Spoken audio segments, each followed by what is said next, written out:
Deathbrand by Artis Draylen, House Reader and Scribe. Preface.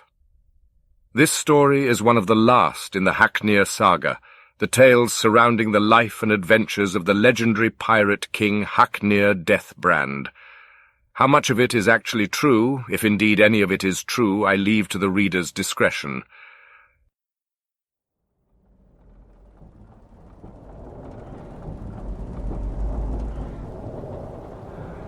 Haknir Deathbrand was dying. For Garuk Windrime, ship's quartermaster, it was unthinkable. His grandfather had served under Haknir, nigh on 60 years before, and even then he was a legend among pirates of the north. The King of Ghosts, they called him, as eternal and pitiless as the sea he sailed. To Garuk, who had seen him charge into battle, clad in armor of gleaming stalrim like the kings of old, his twin swords scything men like grass, Haknir was practically a god. But none feared Haknir more than his own crew. They knew his rages, his fits of madness, how he delighted in torture and murder for its own sake. And there were even darker rumors. Some said he fed upon the blood and souls of those he killed to extend his unnatural life. Some thought him a Daedra, loosed upon the mortal world, and others said he owed his life and power, his armor and swords, to a pact with Dagon, Prince of Destruction. And the seal of that pact was the terrible wound that scarred his face, never to heal, the Deathbrand, which no man could look upon without flinching. All these things ran through Garuk's mind as he took his place on deck at the head of the crew, exchanging a curt nod with Thalin, the ship's helmsman and his chief rival. By sundown, he thought, one of them would be captain, the other would be dead.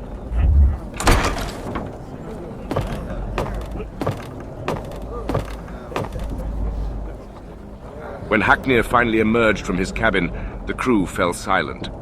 He looked frail, his voice raspy, but even so, he had a presence about him. As he looked over his men, the most brutal murderers ever to ply the northern seas, not one could meet his gaze. At last he sighed. You wish to know who will be my successor, and how my share of the treasure shall be divided. That was the question, but even so, there were murmurs of protest. Haknir cut them off. All these years, I have looked for one who was worthy to take my place, or strong enough to take it from me. Not one of you even comes close, and so none of you shall have it.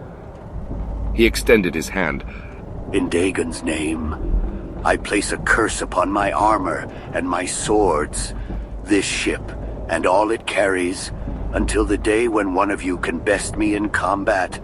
You shall have not a single coin. Be grateful I have left you with your lives. Garuk and Thalin shared a single glance. Had anyone else said such a thing, there would have been mutiny. 100 treasure-mad pirates against one old man. But this was Haknir. The crew was silent. Haknir threw a map at Garuk's feet. Garuk, take a longboat and bury my armor in the places I have marked. Thalin, we sail to my tomb, where you shall leave me with my gold. Then burn your ships and do as you will. I am your captain no more. And with that, he turned and stalked back to his quarters.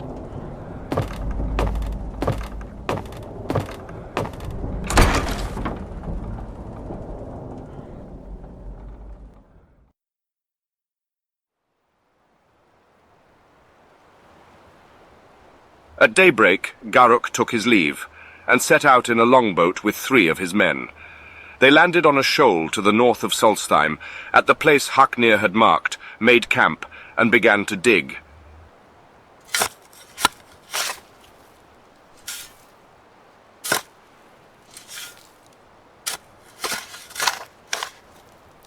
But already greed stirred in Garuk's heart.